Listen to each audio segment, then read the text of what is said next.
역사적으로 기독교를 나타내는 가장 보편적인 상징물이 뭔가 하면 바로 십자가입니다. 근데 우리 개신교에서 상징으로 사용하는 십자가와 또 천주교인 로마 가톨릭에서 사용하는 십자가는 조금 차이가 있습니다. 우리 개신교에서 사용하는 십자가에 보면 예수님이 달려있지 않는 십자가를 사용하지만, 하나 가톨릭에서 사용하는 십자가를 보게 되면 그 십자가 위에 예수님이 못 박혀 달려 있습니다. 여러분, 왜 이런 차이가 있는 것이겠습니까? 우선 가톨릭은 그리스도나 또는 성모 마리아, 천사나 또는 성인들의 그림이나 형상을 허용을 합니다. 왜냐하면 그들은 그런 성화상을 통해서 성인들이 자비를 베풀어주고 또 병을 치료해주기도 하고 악마를 내어쫓는 것과 같은 영적인 은총의 통로가 된다, 그렇게 가르쳐 왔기 때문에 그렇습니다. 그래서 가톨릭 성당에 가보게 되면 쉽게 우리가 성화를 볼 수가 있습니다. 그렇기 때문에 십자가에도 그리스도의 형상이 있어야 하는 겁니다. 그러나 종교개혁을 통하여 탄생한 개신교는 이런 관행들에 대하여 우상숭배와 같은 것이다, 그렇게 규정해 왔습니다. 십자가는 구원의 사건을 기념하는 상징에 불과한 것이지 그 자체에 무슨 어떤 신비한 힘이 있거나 그것이 은총의 통로나 수단이 될 수 없다라고 보았기 때문에 그렇습니다. 무엇보다도 이미 예수 그리스도는 고난과 죽음을 통하여 구원을 완성하시고 또 부활 승천하시어서 지금은 하나님 보좌 우편에 앉아 계시기 때문에 그렇습니다. 그에 반하여 가톨릭은 매번 행해지는 미사를 통해서 예수 그리스도의 죽음을 또다시 재현하게 되는 겁니다. 그래서 미사가 뭔가 하면 죽으신 예수님의 몸과 피를 그들이 참여하는 것으로 미사를 드리게 된다는 겁니다. 그렇기 때문에 그들의 십자가에는 예수님이 당연히 매달려 있어야만 하는 겁니다. 하지만 우리 개신교는 우리 죄인을 구원하시기 위한 예수님의 십자가 사건은 단회적으로 이미 다 끝났기 때문에 다시 반복될 수 없다, 그렇게 가르치고 있습니다. 그렇기 때문에 우리 개신교에는 그리스도가 없는 십자가를 사용하는 것입니다. 우리 개신교인들은 예수님이 달려 있지 않는 그 십자가를 보면서 사망 권세에 이기시고 부활하여 영광을 받으신 바로 부활의 예수 그리스도를 바라보게 되는 겁니다. 이처럼 우리 개신교는 초대교회의 전통을 따라서 예수 그리스도의 부활을 기독교 신앙의 핵심으로 믿고 따르고 있습니다. 그래서 사복음서를 기록한 저자들을 보게 되면 하나같이 예수 그리스도의 십자가 순환과 죽음에 관한 기사로 끝내지 아니하고 예수 그리스도의 부활에 관한 기사들로 복음서를 마치고 있다라는 겁니다. 여러분, 만약 복음서들이 예수님의 죽으심으로 끝이 났다라고 한다면 복음서는 일반 위인전과 다를 바가 없을 겁니다. 여러분, 모든 위인전들은 그 책의 주인공이 죽음으로 끝이 나게 되지만 그러나 예수님은 죽으신 후에 사흘 만에 부활하지 않습니까? 그랬기에 복음서는 예수님의 죽음이 아닌 예수님의 부활로 끝맺고 있다는 겁니다. 여러분, 예수님의 부활이 없는 순환과 죽음이라고 하는 것은 사실 생각할 수가 없는 일인 것입니다. 왜냐하면 기독교의 복음의 핵심은 십자가와 더불어서 반드시 부활이어야 하기 때문에 그렇습니다. 그래서 고난의 십자가를 통한 제사함과 용서만 있고 영광의 부활이 없다라고 한다면 장차 우리가 저 천국에서 누리게 될 구원의 영광도 없게 되는 겁니다. 그렇기 때문에 초대교회 사도들이 전했던 복음의 가장 핵심적인 내용이 뭔가 하면 바로 예수 그리스도께서 십자가에 죽으셨다가 사흘 만에 다시 살아나셔서 우리의 구주가 되셨다라고 하는 부활 소식이 바로 그들이 전했던 복음의 핵심적인 내용이었던 겁니다. 그러니 예수님의 부활을 믿는 것이 우리의 신앙에 있어서 얼마나 중요한 일인지 모릅니다.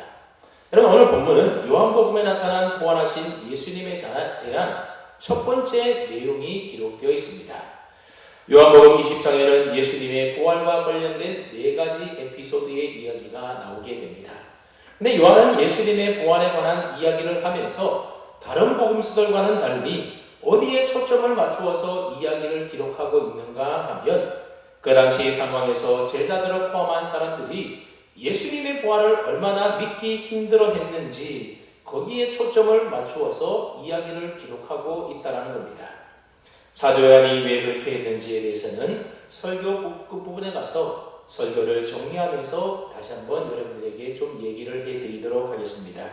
먼저 오늘 본문 1절 말씀을 보시게 되면 안식일로 첫날 아직 어두울 때에 막달라 마리아가 예수님의 무덤에 왔다 그렇게 말하고 있습니다. 안식 후 첫날이라고 하는 것은 예수님이 부활하신 날로 오늘날로 말하면 주일에 해당되는 겁니다. 근데 오늘 본문에는 막달라 마리아 혼자 온 것처럼 되어 있지만 다른 복음서를 읽어보게 되면 야고보의 어머니 마리아도 있었고 또 살로메와 요한나 등도 함께 갔었다는 것을 알 수가 있습니다. 그리고 그녀이 그냥 갔던 것이 아니라 예수님의 시체의 발을 향품을 준비해 찾아갔었다 그렇게 기록되어 있습니다. 특별히 마가복음 16장 3절 말씀을 보게 되면 이 여인들이 예수님의 무덤을 찾아갈 때에 한 가지 걱정을 하면서 찾아갔는데 무슨 걱정을 했는가 하면 서로 말하되 누가 우리를 위하여 무덤문에서 돌을 굴려주리요 그러면서 걱정하며 갔다라는 겁니다. 지난주에 얘기했던 것처럼 아리마대 요셉은 큰 부자였기 때문에 그가 준비했던 무덤 또한 상당히 규모가 컸을 것이고 그러면 그 무덤의 입구를 막고 있는 돌 또한 상당히 컸던 것으로 생각이 됩니다. 그래서 그 당시에 발견된 큰 무덤을 보게 되면 장정 10명 이상이 힘을 써야만 움직일 수 있을 정도로 상당히 큰 돌로 이 무덤의 입구를 막아 놓았다라고 하는 겁니다. 그러니 몇몇 연약한 여인들로서는 그 무덤 입구의 돌을 움직일 수가 없기 때문에 무덤에 찾아가면서도 걱정을 하면서 찾아갔다라는 겁니다.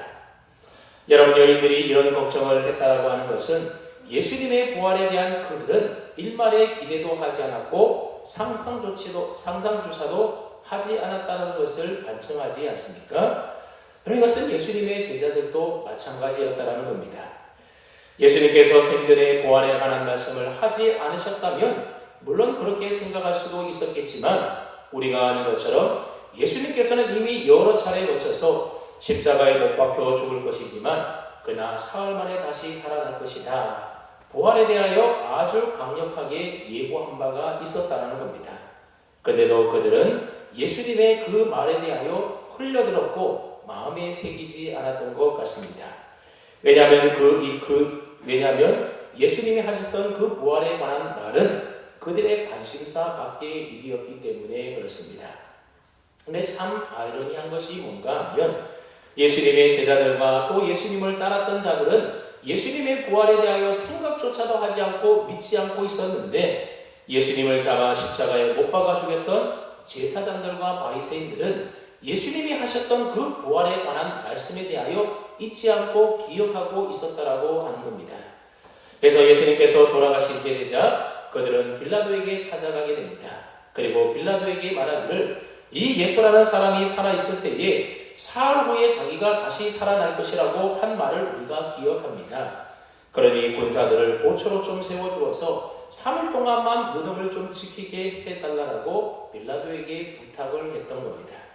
그래서 그들은 예수님의 무덤을 큰 돌로 막았고 빌라도의 허락을 받아서 이 문을 아무나 만지거나 건드지 못하도록 인봉까지 도장을 찍어서 인봉까지 해 놓았다라는 겁니다. 그것도 마음이 놓이지 않아서 그곳에다 파수꾼을 세워놓고 무덤을 굳게 지키도록 했던 겁니다. 그런데 막달라 마리아가 예수님의 무덤에 와보니 무덤을 막고 있던 돌이 옮겨져 있었다는 겁니다. 근데 여러분 여기서 돌이 옮겨져 있다고 할 때에 옮겨졌다라고 하는 헬라어가 어떤 단어를 사용하고 있는가 하면 베르메논이라고 하는 단어를 사용하고 있습니다. 근데 이 단어는 단순히 옮겨졌다 그런 의미의 말이 아니라 어떤 신비한 힘이라든지 또는 굉장한 능력에 의해서 완전히 제껴져 있는 상태를 나타낼 때 사용되는 단어가 바로 베르메논이라고 하는 단어라는 겁니다. 사람 하나 둘 정도가 나올 수 있을 정도로 그 문이 살짝 열려 있었던 것이 아니라 아예 돌이 굴러떨어져서 무덤이 활짝 열려져 있었다 그런 의미의 말입니다.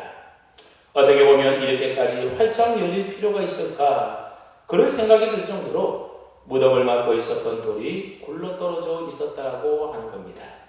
사실 누군가가 예수님의 시신을 훔쳐가려고 했다라고 우리가 가정을 해본다라고 하면 굳이 이렇게까지 힘들게 돌을 옆으로 많이 굴려놓을 필요가 없었다라고 하는 겁니다. 그럼에도 불구하고 무덤이 이처럼 활짝 열리도록 돌이 옮겨져 있었다라고 하는 것은 사람이 인위적으로 한 것이 아니라고 하는 사실을 우리에게 말해주는 겁니다.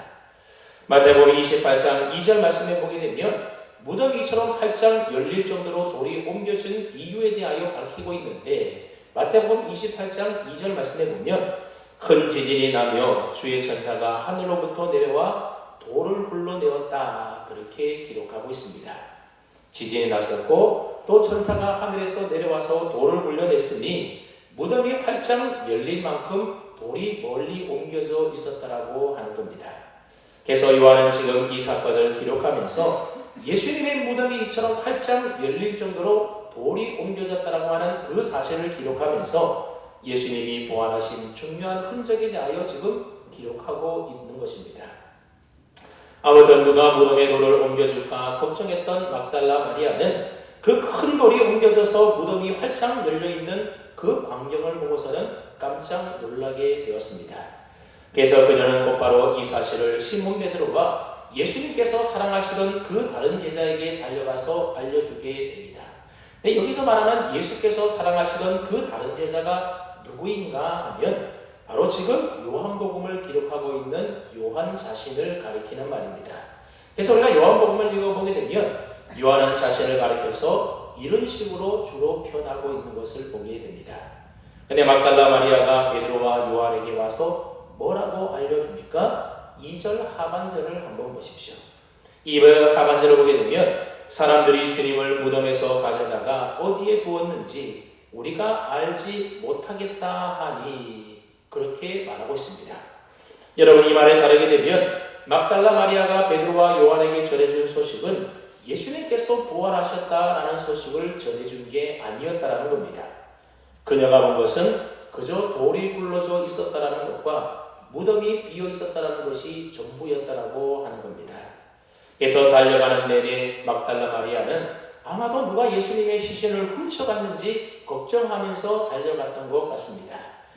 여러분, 그 당시에는 도굴이 굉장히 성행해 있었는데 누군가 도굴꾼들이 무덤 입구에 돌을 굴린 후에 도굴을 해 갔을 것이라고 생각하는 것은 그리 큰 무리가 아니었던 겁니다. 지난주에도 설명한 바가 있지만 니고데모가 예수님의 장례를 위하여 들고 왔던 모략과 침향 섞은 향품이라고 하는 것은 그 가격이 어마어마하게 비싼 것이었다라고 하는 겁니다. 그러니 도둑들은 혹시나 바르고 남은 향품이 있지는 않을까, 그렇게 노릴 수도 있었던 겁니다. 그리고 예수님을 쌌던 세마포도 결코 싼 것이 아니었다라는 겁니다. 여러분, 아리마대 요셉은 돈이 많은 부자였기 때문에 아마 최고급 세마포를 준비하여 예수님의 장례를 치루었을 겁니다. 여러분, 예수님의 속옷까지도 제비를 뽑아서 서로 차지할 정도로 옷감이 귀했던 그 당시에 비록 부정한 시체를 쌌던 세마포 옷이라 하더라도 여러분, 도둑들에게 있어서는 정말로 군침을 흘릴 만한 그런 재물이었다라고 하는 겁니다. 그런 생각 때문인지 막달라 마리아는 베드로와 요한에게 마치 예수님의 무덤이 도굴당한 듯한 말을 하게 되었던 겁니다. 그러니 이러한 사실을 통하여 예수님의 부활을 믿는 것이 얼마나 어려운 것인가라는 사실을 우리에게 보여주고 있는 겁니다.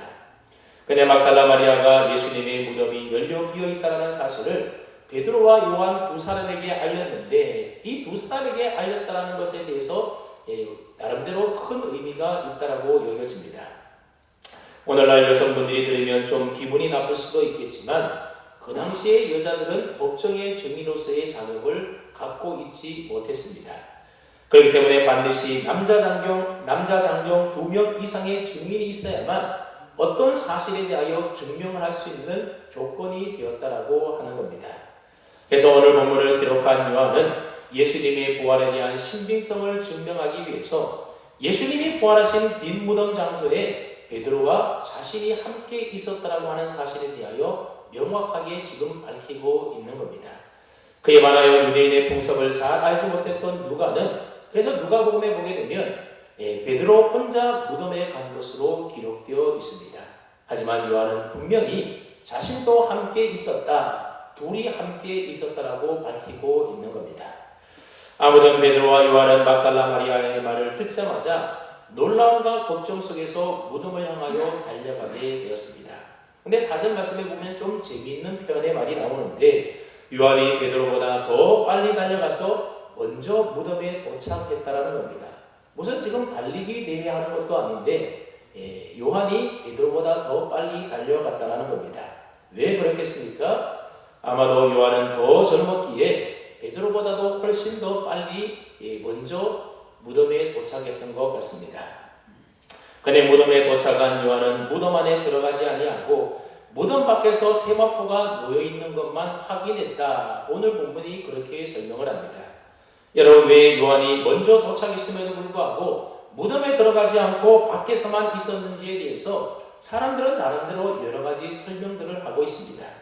그래서 어떤 사람은 무덤이라고 하는 장소가 시체가 있는 부정한 장소이기 때문에 유대인이었던 요한도 부정한 자리에 들어가기를 망설여서 그렇게 들어가지 않고 있었다. 그렇게 해석을 하는 사람도 있습니다. 또 어떤 사람은 요한은 평소 성격이 좀 내성적이고 조심스러웠기 때문에 주변을 살피느라고 들어가지 않고 밖에 있었다. 그렇게 해석을 하기도 합니다. 또 어떤 사람들은 요한이 수제자였던 베드로의 권위를 존중해서 베드로가 올 때까지 기다려 주었다. 그렇게 해석을 하는 사람도 있습니다. 아무튼 요한은 예수님의 무덤에 먼저 도착했지만 무덤 안에 들어가지 않고 밖에 있었고 뒤늦게 온 베드로는 급한 그의 성격답게 곧바로 무덤 안에 들어갔다라고 하는 겁니다. 그리고 뒤이어서 요한도 베드로를 따라서 무덤 안에 들어가게 됩니다. 네, 여러분, 요한이 왜 굳이 이러한 사실을 세세하게 기록하고 있는 걸까요? 둘이 달려갔는데 내가 먼저 도착을 하였고 베드로는 그보다 늦게 도착하여 곧바로 무덤 안에 들어갔다. 그럼 지금 달리기 대회하는 것도 아닌데 굳이 왜 이런 이야기를 기록할 필요가 있었던 것이겠습니까? 그냥 둘이 달려가서 무덤에 들어가 보니 예수님의 시신은 없고 무덤은 비어 있었고 거기에 세마포가 놓여 있었더라. 그렇게 기록해도 사실 아무런 문제가 없는 겁니다. 근데도 요한은 자신이 먼저 달려갔고 그리고 도착한 후에 먼저 들어가지 않았고 그저 밖에서 세마포가 놓여있는 것만 보았다. 그 얘기를 지금 기록하고 있다는 겁니다. 왜 그렇겠습니까? 이 모든 정황들이 예수님의 부활에 관한 증언이기 때문에 그렇다는 겁니다. 여러분, 재판을 할 때에 그때 어떤 일이 있습니까? 구체적으로 말해보시오. 그렇게 판사가 말한다고 하면 그러면 그때의 상황을 우리는 자세하게 구체적으로 설명해야 하지 않겠습니까? 그때 여차여차해서 이러이러했고 아주 구체적으로 시간 순서에 따라서 이러이러한 일이 있었다라고 우리가 진술을 해야만 그 진술이 설득력이 있게 되는 것이고 신빙성을 갖게 된다는 겁니다. 지금 요한이 바로 그걸 이야기하고 있는 겁니다. 그래서 요한은 우리 둘이 가봤더니 무덤이 비어 있었다. 그저 그렇게만 말하는 것이 아니라 그 당시에 있었던 일 그대로 둘이 함께 무덤을 향해 달려갔지만 젊은 내가 먼저 도착했고 베드로는 나중에 도착했는데 먼저 도착한 나보다도 베드로가 먼저 무덤에 들어갔고 나도 뒤따라 들어갔다. 그런 구체적인 진술을 지금 요한이 하고 있는 겁니다. 그리고 또 하나, 만약 요한이 먼저 도착해서 무덤 안에 들어갔다라고 한번 생각을 해 보십시오. 물론 그럴 리야 없겠지만 혹시라도 먼저 온 요한이 베드로가 도착하기 전에 무덤의 현장을 자기 마음대로 연출해 놓았을 수도 있다라고 하는 어떤 의심거리를 만들 오해가 생길 수도 있었다라는 겁니다. 가령 조금 후에 우리가 좀 살펴보겠지만 예수님의 부활에 아주 중요한 증거가 되는 예수님을 연했던 세마포가 요한이 어떻게 조작해서 꾸며 놓았다라고 오해할 수도 있었다라는 겁니다. 그래서 요한은 자신이 먼저 도착했지만 무덤 안에 들어가지 않고 자신은 밖에 있었으며 베드로가 들어간 후에 자신도 들어갔다. 그렇게 상세하게 기록하면서 읽는 독자들로 하여금 오해하지 않도록 그렇게 사실을 기록하고 있는 겁니다. 이처럼 요한은 오늘 본문을 기록하면서 이러한 사소한 부분까지 일일이 신경을 써가면서 예수님의 부활에 관한 기록의 말씀을 지금 쓰고 있다라고 하는 겁니다. 근데 요한이 오늘 본문을 통해서 예수님의 부활을 증명하는 가장 확실한 증거로 둘을 내세우고 있는데 그 둘이 뭔가 하면 바로 오늘 설교 제목인 빈무덤과 세마포라고 하는 겁니다. 그럼 예수님의 무덤은 분명히 비어 있었다라는 겁니다. 베드로가 아무 거리낌 없이 무덤에 들어가 보았더니 예수님의 시신은 오고 간 데 없었고 오로지 그곳에는 예수님의 시신을 쌌던 세마포만 놓여 있었다라는 겁니다. 즉 무덤이 비어 있었던 겁니다. 그럼 예수님의 무덤이 왜 비어 있었겠습니까? 예수님의 무덤이 비어 있을 수 있는 경우는 두 가지 뿐인 것입니다. 하나는 예수님이 부활하셔서 직접 무덤 밖으로 나가신 경우이고, 다른 하나는 누군가에 의해서 무덤 밖으로 예수님이 옮겨진 경우, 두 가지 경우밖에 없는 겁니다. 고자처럼 누군가에 의해서 예수님의 시신이 밖으로 옮겨지는 경우도 크게 두 가지로 나눠볼 수가 있는데, 하나는 도굴꾼, 즉 도둑들이 예수님의 시체를 훔쳐간 경우가 있을 것이고, 다른 하나는 제자들이 예수님의 시신을 훔쳐간 경우가 있을 겁니다. 근데 우리가 조금만 가만히 생각을 해보면, 만약 도굴꾼들이 예수님의 시체를 훔쳐갔다라고 한다면 굉장히 비싼 세마포와 머리를 쌌던 수건을 거기에 그냥 두고 갈 리가 없었다라는 겁니다. 그럼 도둑의 목적은 예수님의 시신이 아니라 예수님의 시신을 싸고 있었던 세마포와 혹시 거기에 있을지도 모르는 비싼 향품에 있었다라고 하는 겁니다. 그러니 비싼 세마포를 두고 예수님의 시신을 훔쳐갔다라고 하는 것은 별로 설득력이 없는 말이 되는 겁니다.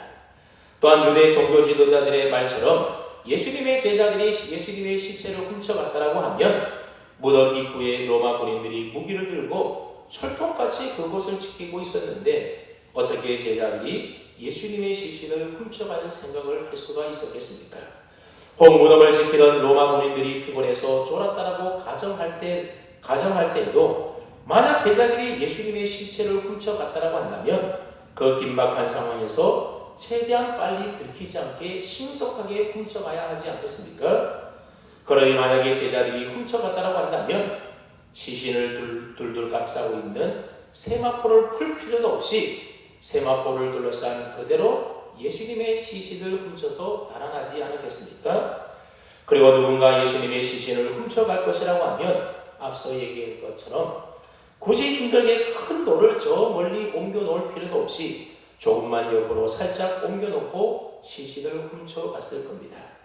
그리고 제자들이 훔쳐갔다라고 한다면 수제자인 베드로가 모를 리가 없을 것이고, 그리고 예수님의 장례를 직접 지켜보아서 그 무덤의 위치를 가장 잘 알고 있었던 요한을 배제한 채 그런 일들은 아마 진행되지 않았을 겁니다. 그러니 제자들이 예수님의 시체를 훔쳐갔다라면 베드로와 요한이 모를 리가 없었다라는 겁니다. 만약 제자들이 훔쳐갔다라고 한다면 굳이 베드로와 요한이 막달라 마리아의 그 말을 듣고 예수님의 무덤까지 달려올 필요가 무엇이 있었겠습니까? 그렇게 볼 때 예수님의 무덤이 비어 있었다라고 하는 것은 다른 그 어떤 말로 설명할 수가 없고 오직 예수님이 부활하셨다라는 그 사실로만 증명할 수가 있게 되는 것입니다. 그래서 빈무덤은 초대교회 때부터 가장 중요한 예수님의 부활의 증거 중에 하나였던 겁니다. 그런데 요한은 이보다도 더 확실한 증거를 오늘 본문에서 제시해주고 있는데 그것은 바로 빈무덤에 나와있던 예수님의 시신을 쌌던 세마포입니다. 우리 한번 6절 7절 말씀을 뜻을 생각하며 함께 읽어봅니다. 6절 7절입니다. 시작.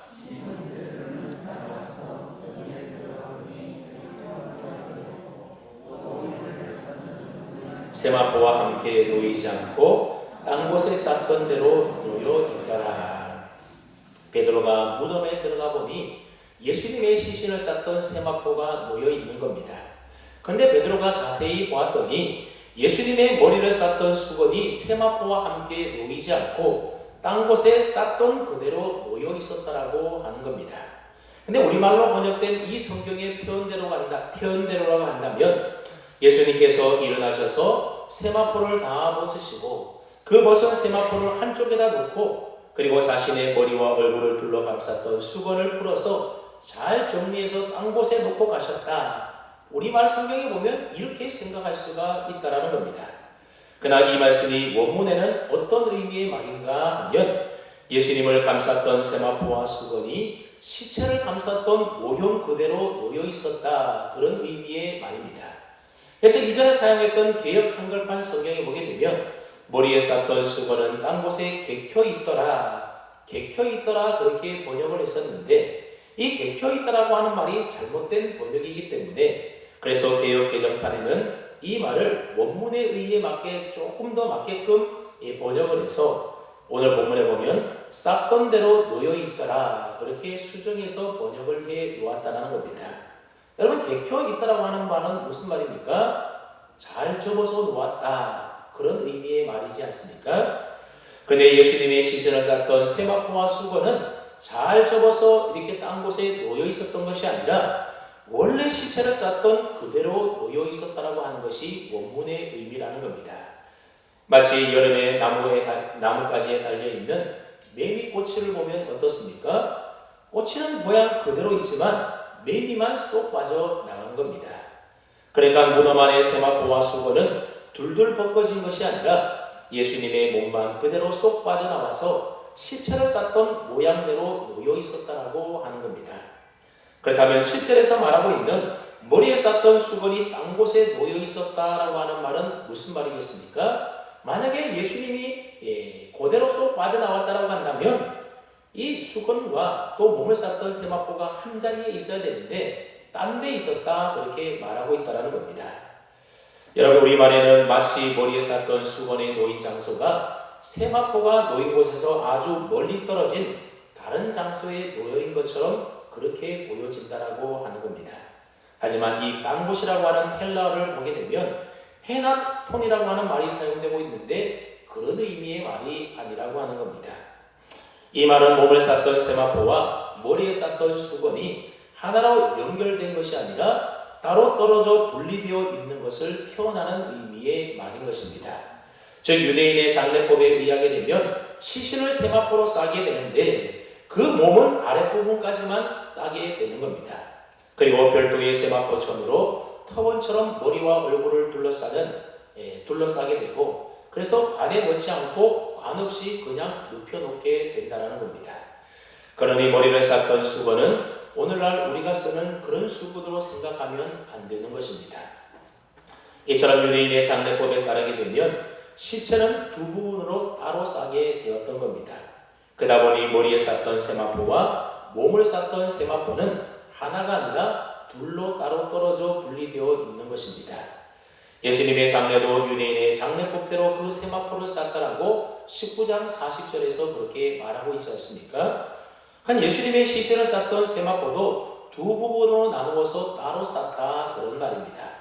그렇기 때문에 부활하신 예수님의 몸이 세마포에서 빠져나가게 되자 몸을 쌌던 세마포 수위는 그 무게와 몸에서 빠져나가면서 생긴 빈 공간 때문에 아마도 아래로 푹 꺼졌던 것 같습니다. 그와는 딴곳 즉 몸과 분리되게 머리를 감쌌던 세마포는 시신을 싸고 있던 모양 그대로 놓여져 있었다라고 하는 겁니다. 그래서 존 스투타라고 하는 학자는 나비가 벗어버리고 나온 누에 꼬치와 같은 모습이었다 그렇게 설명을 하고 있습니다. 오늘 본문에서 요한은 이 놀라운 사실을 기록하고 있다라고 하는 겁니다. 그 다음에 여러분, 오늘 본문에서 요한이 기록하고 있는 이 세마포의 모습은 도대체 무엇을 증거하는 것이겠습니까? 바로 예수님의 부활을 증거하고 있는 겁니다. 만약 예수님이 부활하지 않으셨다라고 한다면 예수님의 시신을 쌌던 세마포와 수건이 그런 원래 쌌던 모양 형태 그대로 놓여 있을 수가 없게 되는 겁니다. 만약 누군가가 예수님의 시신을 쌌던 세마포를 풀었다라고 한다면 원래 시체를 쌌던 원형 그대로 있을 수가 없는 것이죠. 그렇기 때문에 베드로와 요한이 보았던 빈 무덤에 놓여 있었던 이 세마포는 예수님의 부활을 증거하는 아주 중요한 단서가 되었던 겁니다. 그럼에도 불구하고 그때 그 당시에 베드로와 요한은 아직도 그 모습을 바라보았음에도 불구하고 예수님의 부활에 대해서는 확실히 믿지 않았던 것 같습니다. 근데 8절 말씀에 보게 되면 그때야 무덤에 먼저 갔던 그 다른 제자도 즉 요한도 들어가 보고 믿었다. 요한도 믿었다 그런 말을 하고 있습니다. 요한과 베드로도 무덤 안의 상황을 보고 믿었다라고 하는 겁니다. 그런데 우리가 믿었다라고 하는 이 말을 보고 베드로와 요한도 예수님의 부활을 믿었구나 그렇게 생각하면 안 된다는 겁니다. 이때 이들이 믿은 것은 예수님의 부활에 대하여 믿었다 그런 의미의 말이 아니라 예수님의 무덤에 이상이 생겼고 막달라 마리아가 말했던 것처럼 예수님의 시체가 없어졌다는 사실을 분명히 믿었다 그런 뜻의 말입니다. 물론 사람들 중에는 8절에 믿었다라고 하는 이 말을 가리켜서 그들이 예수님을 믿었다 그렇게 해석하는 사람들도 없지 않아 있습니다. 그러나 예수님의 부활을 이 두 사람이 믿었다라고 해석하기에는 뭔가 좀 어려운 점이 있는데 그게 뭔가 하면 9절 10절 말씀의 문맥과 어울리지가 않는다라는 겁니다. 여러분 한번 9절 말씀을 보십시오. 9절을 보았더니 그들은 성경에 그가 죽은 자 가운데서 다시 살아나야 하리라 하신 말씀을 아직 알지 못하더라 그렇게 기록하고 있다는 겁니다. 여러분 이 말씀에 따르면 베드로와 요한은 빈 무덤을 보고 또 세마포가 원래 감겨 있던 모양 그대로인 것을 보고서도 그러한 상황을 하나님의 말씀과 연결시켜서 조금만 더 생각했더라면 예수님이 부활하셨다는 사실을 쉽게 믿을 수가 있었는데 아직까지 그러지 못했다라는 겁니다. 사도 요한은 오늘 본문의 이 말씀을 기록하면서 아마도 시편 16편 10절 말씀을 염두에 두고 기록했을 것이다 그렇게 학자들은 보고 있습니다. 시편 16편 10절 말씀에 보게 되면 이는 주께서 내 영혼을 수월에 버리지 아니하시며 주의 거룩한 자를 멸망시키지 않으실 것이니이다 그런 말씀이 기록되어 있습니다. 그런데 이 말씀을 조금만 유추해 본다고 하면 결국 예수님이 죽은 자 가운데서 살아날 수밖에 없다는 사실이 너무나도 분명해진다는 겁니다. 예수님의 영혼이 수월에 버려지지 않으려면 무덤에서 나오셔야만 했고 주의 거룩한 자를 썩지 않고 멸망시키지 않으려면 세마포 수의 거기에서 수의를 무덤 속에 벗어놓고 나와야만 된다라고 하는 겁니다. 왜 무덤이 비어있고 거기에 세마포 수의가 벗겨져 있고 왜 예수님이 무덤 안에 계시지 않았는가? 그것은 바로 예수님이 다시 살아나셨기 때문이라고 하는 겁니다. 살아계신 분에게는 더 이상 수의가 필요 없고 무덤에 머무를 이유가 없는 것입니다. 근데 베드로와 요한은 성경을 통하여 예언되어 있는 이 예수님의 부활에 관한 말씀을 조금만 더 깊이 생각했어도 예수님이 다시 살아나셨구나라는 사실을 쉽게 유추해낼 수가 있었다는 겁니다. 근데 아직은 그때까지만 하더라도 믿음이 연약해서 그러한 사실, 즉 예수님이 부활하셨다는 사실을 알았다라는 겁니까? 알지 못했다라는 겁니까? 알지 못했었다라는 겁니다. 물론 우리가 지금까지 살펴봤던 오늘 본문의 요한의 기록을 보게 되면 요한은 예수님의 부활하신 증언에 대하여 여러 가지 증거들을 지금 나타내 보여주려고 애를 쓰고 있습니다. 그러나 이것은 어디까지나 나중에 사도 요한이 예수님의 부활을 깨닫고 난 후에 그때 이랬었구나 라는 사실을 깨닫고 난 이후에 기록했기 때문에 그러한 증거들을 상세하게 제시하며 기록하였던 것입니다. 그래야만 요한복음을 읽는 독자들로 하여금 예수님이 부활하셨다는 사실을 분명하게 증거할 수 있기 때문인 것입니다. 하지만 오늘 본문 당시에는 베드로와 요한도 빈무덤과 세마포를 보았음에도 불구하고 아직 예수님의 부활에 대해서는 확실하게 믿지 못하고 있었다라고 그렇게 요한은 기록하고 있습니다. 그래서 이들은 당황해하면서 급히 자기들의 집으로 돌아갔다라고 10절에서 말하고 있습니다. 여러분 그들이 돌아갔다라고 하는 집이라고 하는 것은 갈릴리 고향집을 말하는 것이 아니라 여러 제자들이 함께 예루살렘에 기거했던 장소 어디를 가리키는 말입니다. 18절에 보게 되면 막달라 마리아가 부활하신 예수님을 만난 후에 제자들이 기거했던 그 집으로 찾아가서 예수님이 부활하신 소식에 대하여 전해주지 않습니까? 근데 19절 말씀에 보게 되면 제자들이 유대인들을 두려워하여 모인 곳의 문을 닫아두었다 그런 표현의 말을 하고 있습니다. 여러분 우리가 이러한 사실로 미뤄볼 때에 베드로와 요한을 비롯한 나머지 모든 예수님의 제자들까지도 예수님이 부활하여 다시 살아나신 그 사실에 대해서 들었음에도 불구하고 반신반의하면서 아직 분명하게 믿지 않고 있었다라고 하는 사실입니다. 다음에 여러분 이러한 사실을 통하여 사도 요한이 오늘 본문에서 말하고자 하는 핵심이 도대체 무엇이겠습니까? 그것은 바로 앞서 서론에서도 이야기했던 것처럼 사도 요한은 그 당시 상황에서 수제자인 베드로와 지금 요한복음을 기록하고 있는 요한 자신조차도 예수님의 부활을 얼마나 믿기 힘들었는지에 대하여 지금 이야기하고 있는 것입니다. 그래서 오늘 본문에서는 예수님의 제자들의 대표 자격에 해당되는 베드로와 요한이 빈무덤을 확인했음에도 불구하고, 그리고 예수님의 세마포 옷이 모형 그대로 있음에도 보았음에도 불구하고 예수님의 부활을 확신하지 못하고 힘없이 무덤에서 발길을 돌렸다라고 이야기를 하고 있는 겁니다. 그리고 막달라 마리아 역시도 부활하신 예수님을 목격하고서도 우리가 다음 주에 살펴보겠지만 금방 알아보지 못했다라고 요한이 기록하고 있습니다. 그리고 또 막달라 마리아가 제자들에게 찾아가서 예수님이 부활하셨다는 소식을 전해주었음에도 불구하고 제자들은 유대인들이 두려워서 문을 닫고 꽁꽁 숨어 있었다라고 요한이 또한 기록하고 있습니다. 그리고 그 다음에 보게 되면 또 많은 다른 제자들이 부활하신 예수님을 만났다라고 하는 그 증언을 들었음에도 불구하고 도마는 의심하고 믿지 않았다라는 내용이 또 기록되어 있습니다. 이처럼 요한은 오늘 본문을 통해서도 살펴보았던 것처럼 예수님의 부활이 확신함에도 불구하고 베드로와 요한과 같은 제자들조차도 이를 쉽게 믿지 못했다라고 하는 사실을 오늘 요한복음 20장에서 계속해서 거듭 기록하고 있다라고 하는 겁니다. 그다음 왜 이런 내용을 기록하겠습니까? 도대체 요한이 왜 이렇게 제자들과 다른 사람들이 예수님의 부활에 대하여 믿지 못했다, 의심했다 이런 내용을 기록하고 있는 것이겠습니까? 그래서 바로 예수님이 부활하셔서 많은 사람들에게 보이시고 사도들에 의해서 예수님의 부활 소식이 많이 증거되었음에도 불구하고 요한이 요한복음을 쓸 1세기 후반기 당시에도 여전히 예수님의 부활에 대하여 확신하지 못하고 믿지 못하는 사람들이 많이 있었다라고 하는 겁니다. 그래서 사도 요한은 20장 31절 말씀에 보게 되면 자신이 요한복음을 기록한 목적에 대하여 밝히고 있는데 너희로 예수께서 하나님의 아들 그리스도이심을 믿게 하려 함이요 또 너희로 믿고 그 이름을 힘입어서 생명을 얻게 하려 합니다. 그렇게 말씀하고 있습니다.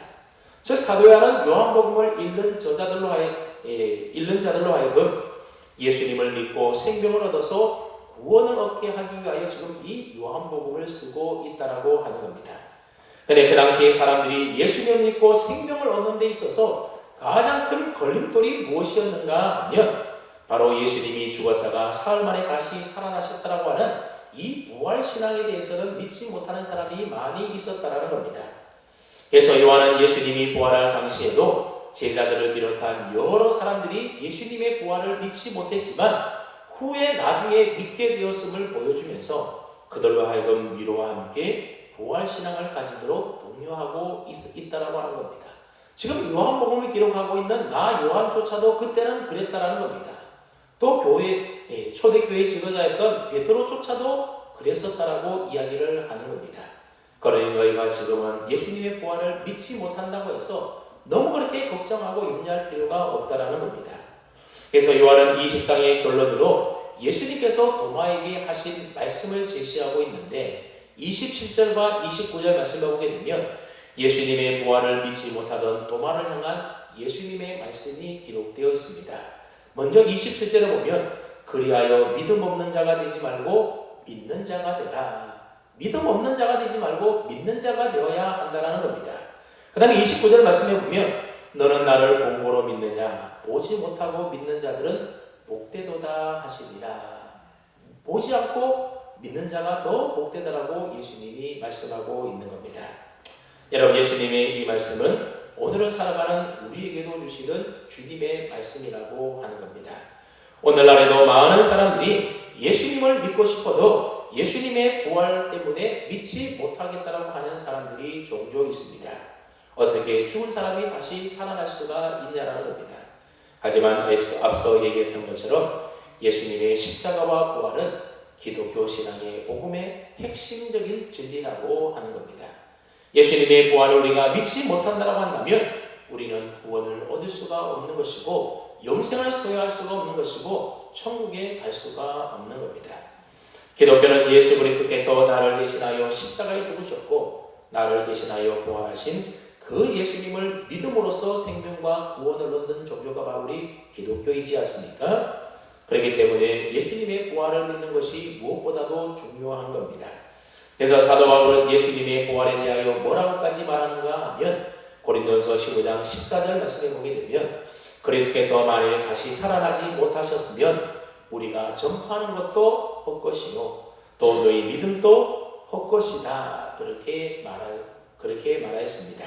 즉 예수님의 부활을 믿지 못한다고 한다면 우리가 믿는 것뿐만 아니라 우리 모든 신앙이 다 헛되고 만다라고 하는 겁니다. 그러므로 우리 모두는 예수님의 부활을 분명히 믿어야 하는 것입니다. 그러기 위해서 예수님께서 도마에게 하신 말씀을 우리는 다시 한번 꼭 기억할 필요가 있습니다. 그리하여 믿음 없는 자가 되지 말고 믿는 자가 되라. 여러분들은 꼭 믿음 없는 자가 아니라 예수님의 부활을 믿는 자가 되시기를 바랍니다. 그리고 너는 나를 본고로 믿느냐? 보지 못하고 믿는 자들이 복되도다.